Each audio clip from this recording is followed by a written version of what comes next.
Hey class, congratulations and welcome to topic 2. So in this video, I'm going to be covering both of your assignments that are due within this particular week. So again, I'm going to cover each one. So make sure that you watch this video until the end because success leaves clues and I try to leave you as many clues as possible. So I do want to start first with the summary of intent. So let's go ahead and go over to that particular section here in the topic area. And again, you can access that area on the left-hand side margin as well. So again, this project is not due until week 5 or topic 5. Okay, so for you to carry out this project, you still have 3 or 4 weeks. Okay, this particular week, all you need to do is submit what you plan to do. And I want to give you some shortcuts because I understand that, trying to get permission to do a volunteer experience might be difficult in some cases. Okay, so I've already given you a list of what you can possibly do. I'm pretty flexible, but let me go into the assignment here real quick to kind of talk about what is required of you. As you can see here, you want to find an opportunity to demonstrate servant leadership in an organization. And again, this could be a Boys and Girls Club.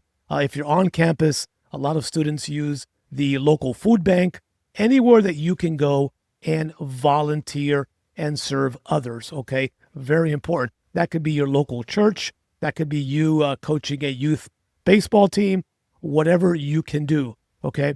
The project calls for 3 to 4 hours. I'm completely okay. If you can only get a couple of hours in, I'm okay with that.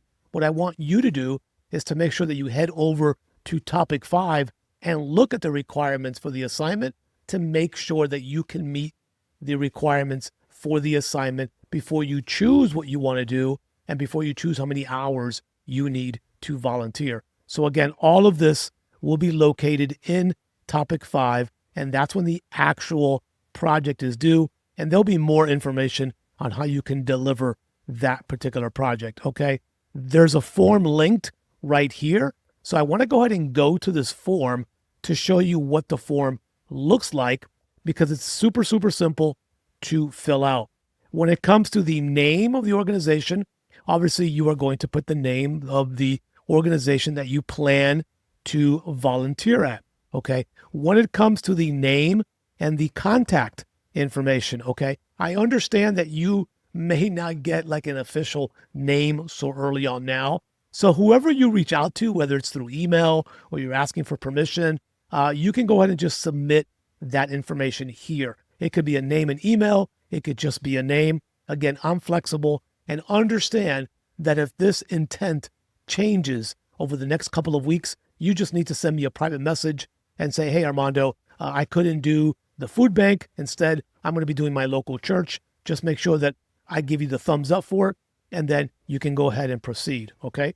And then lastly is you're just going to include a quick description of the project, what you plan to do. So for example, if you're going to use, St. Mary's Food Bank, you plan to volunteer and distribute food at a local event coming up on XYZ date and time. That's it. Keep it brief. If you're going to serve as an usher at your local church, just describe what your activities will be. Keep it simple. If you're coaching, if you're at a nursing home, whatever you might be doing, if you're going to go into a local school and read to kids, again, use whatever experience that you can do, but just going to provide a quick description in this description area. Once you do that, you will upload this form into the assignment area, and that will be it. Okay, so again, I don't think I've ever rejected a student from a volunteer experience.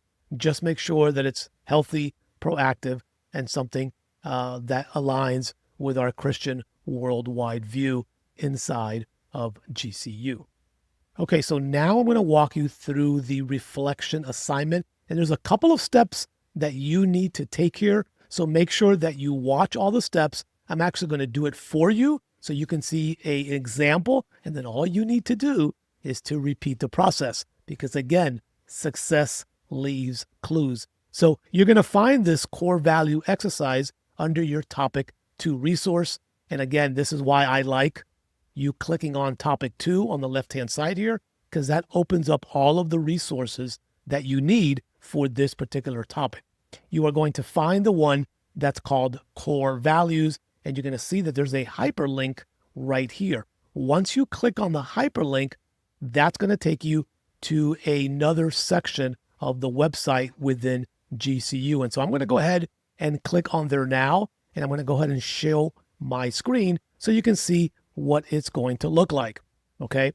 Now, what I want you to do, and just to save some time for me on this video, is you have to choose 25 basic values from this list right here. Okay. So take the time, because this is also going to be a part of your assignment that you are going to do in the future as well with your personal model of leadership. So don't just pick any 25, pick the top 25 that you think match who you are the best. But for time purposes, I'm just going to go ahead and click on 25 of these in a row just to get to the next section of the assignment. So you can see here, until you don't click 25, you are not going to be able to proceed on this section of the assignment. So you're going to go all the way to 25. And then when you get to 25, you are going to see that the button to go forward is going to activate. At that point, you're going to go ahead and click on that button, and it's going to take you to the next screen and just follow the directions. Now you have to basically go from narrowing your 25 down to 12. This is going to help you become a better leader. So again, I'm going to go ahead and pick 1, 2, 3, 4, 5, 6, 7, 8, 9, 10, 11, and 12. Once you've chosen your 12, it is going to unlock the forward button for you to move forward within this particular assignment.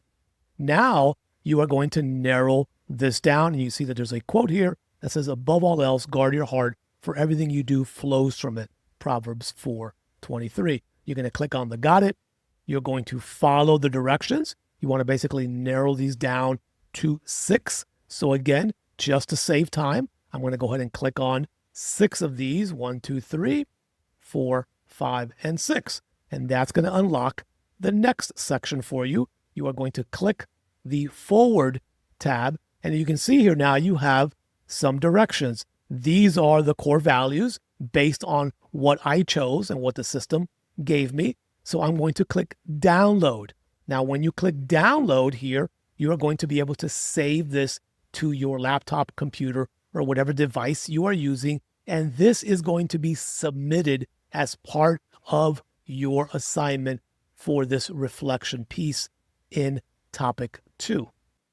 Okay, so now that you've completed part 1, I'm going to walk you through part 2, and then in just a few minutes, I'm actually going to show you the template that you are going to follow for this assignment, and then I'm going to walk you through that template as well. So let's just go over a couple of basic things because it's written on here in black and white, but a couple things that you should know.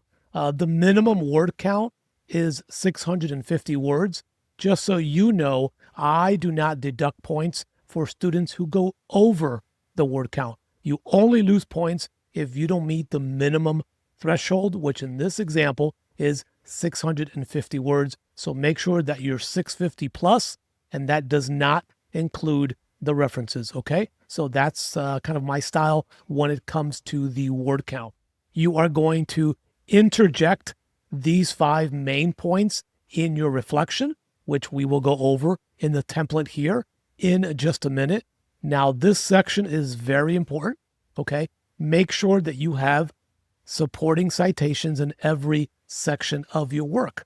This is how you avoid plagiarism claims. So if you read something, if your thought process was based on something you read, a journal, an article, a resource inside of the course, you want to give the proper credit. So make sure that in every paragraph, you have at least one citation or more that gives credit to those different sources that generated your idea from, or something that you read from the book, because again, that's how you can avoid issues with plagiarism.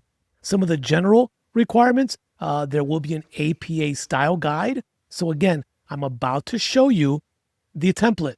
The template is a perfect APA style. If you submit that template, which will be required of you, 95% of your APA should be done. The only thing that you will need to do is to add, obviously, your own in-text citations, but you're going to see the proper format inside of this template, okay?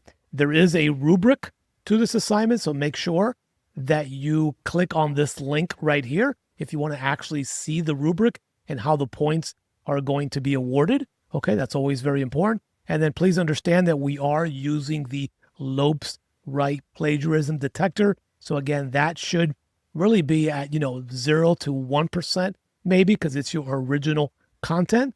And then keep in mind, when it comes to the actual quotations, you cannot quote more than 10% on any assignment. Those are GCU rules. And again, for my courses and my assignments, you really don't even need quotation marks because you're not going to really be quoting anything that anyone said. You should be paraphrasing what you read. Now, if there's, for example, the top 10 servant leadership characteristics, okay, from Greenleaf, okay, you don't even need to put that in quotes. You would list the 10, but you would give the proper credit to avoid the plagiarism issues. Okay, so that's kind of a nutshell what the assignment is all about. If you have any more questions, you can always ask me in a private message. But let's go ahead and dive deeper now, and let me show you the template that you are going to be using for this assignment, and then I'm going to walk you through some ideas for every section of the template. Okay, so this is your template. This is your APA title page. Your title page should look exactly like this. The only thing that you are changing is obviously your name. You're adding our course number and course title, and you're adding my name there, and you are adding the due date of the assignment. Okay, so once you do that, if your page does not look like this, if you do not submit a title page like this, you are going to risk getting the assignment returned to you and or losing points for APA already starting off with the title page. Okay, now notice there are page numbers in the upper right-hand corner. Okay, so again, you are going to have this template, which is going to have the page numbers for you already. And if you need more pages, then make sure that you add the additional pages as you go through. So your first section, okay, you've got the basically title here of the assignment, and you're going to start off with a quick introductory paragraph. This can be very brief, just 2 to 3 sentences, okay? 2 to 3 sentences, introducing what you are going to be discussing in this section here, and I give you some ideas, okay? The introductory paragraph necessarily doesn't need to be cited because it just should be 2 or 3 sentences in what you plan to talk about, and that's kind of like the intro to any type of writing that you probably learned back in high school and you should be doing here at the college level as well. Then you want to go ahead and have this APA header right here, and you want to identify your 6 core values. Again, this was chosen by the first piece of the assignment that we just walked through together. So you want to go ahead and list and define your values, right? You want to define each word and explain what it personally means to you, okay? And here is where you want to integrate supporting material from our text, course resources, or leadership literature. So this is really where you go back into your topic 2 resources and some of the readings, the book, and you want to go ahead and cite and make a connection, maybe compare and contrast. If you had leadership as one of your top 6, well, how does your leadership style compare to servant leadership or another form of leadership? And that's where you would cite a piece of literature or research that you have read to help you put this together. Then you want to jump into the summary of principles and spiritual alignment to core values. Again, provide a concise summary of what is important to you based on your values. Okay, so it's based on the 6 that you chose. You want to reflect on this Bible verse right here. Again, discuss which of these spiritual attributes align most with your core values. So you can see what we're doing here is you are interweaving in this assignment. The base is your 6 core values, and then the research that you're going to do should tie into your values, why they do or why they don't. And it's okay if you are unaligned with a particular value with something you read. That's the good piece of writing essays, and that's the good piece of comparing and contrasting. They don't always need to smooth, or you need to be in agreement if you disagree with something, let us know. And that's where you write that in this section here when it comes to the summary of spiritual alignment to core values. Then you're going to do the exact same thing here when it comes to the benefits of the core values provide to guide discussions. Okay. Discuss how your values, okay, and that's a typo right here, which I am going to fix. Okay. Discuss how your values, thank you, is guiding you in facing difficult choices. Okay. So be specific and use one of the two examples of challenging decisions.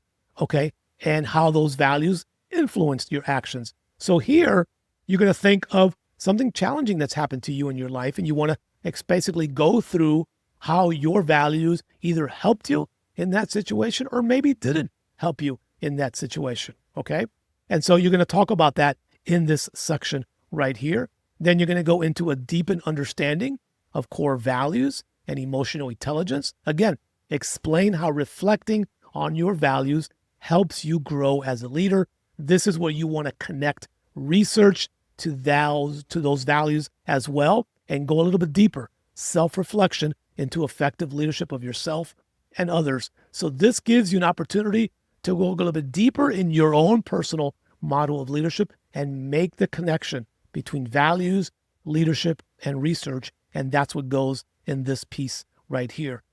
And then you're going to go into our last main section, which is the core values not selected. Okay, identify one value that did not make your top 6. Okay, compare it to your chosen values. How is it different? Okay, what does it add? Discuss why it might be significant for others to rank it highly or who rank it highly. Okay, and then you want to support this with at least one scripture reference. Okay, watch this last line right here. Okay, it doesn't have to be a leadership reference. It's one scripture reference. So a core value you did not choose, okay, why it may or may not be significant, and then you want to make that spiritual connection in this last section here. And then in the conclusion, you want to just go ahead and do a quick summary of your paper. Okay, you want to add that in here. And then lastly, you want to have your reference page. Now notice the formatting on the reference page. You've got your reference APA bold header centered, and then look at the spacing. You always start with the left-hand margin. Your references are in alphabetical order. And then the indentation starts in lines 2 and beyond of any given reference. And it's about 6 spaces over, okay, according to APA 7th edition. So you want to start 6 spaces over, and then you would start line 2. Okay, if you've got more than 2 lines, this is the way it will look, just like this. Okay, the indentation remains 6 spaces over, and then these are aligned over here on this side. Okay, so your reference page should look just like this. So when I provide you the template and you download that template, you can basically interject your references into the template, and the spacing should hold as well. Okay, so those are the assignments due in topic 2 or week 2. And all I need you to do for me, and it's free, is to hit the like button. And why is that important? Well, because with YouTube's algorithm, this video might reach a fellow student of yours, a fellow peer that maybe is taking this exact same course, maybe now or maybe in the very near future, who has another professor who maybe doesn't do video tutorials, and that would help them see this video and get a little guidance, just like I'm guiding you, to make their life a little bit easier. Okay, thanks for watching. I hope you watched until the end. If you have any questions, you can send me a private message inside of our course. And if you're good to go, I will see you in the topic 3 assignment video. Thanks for watching.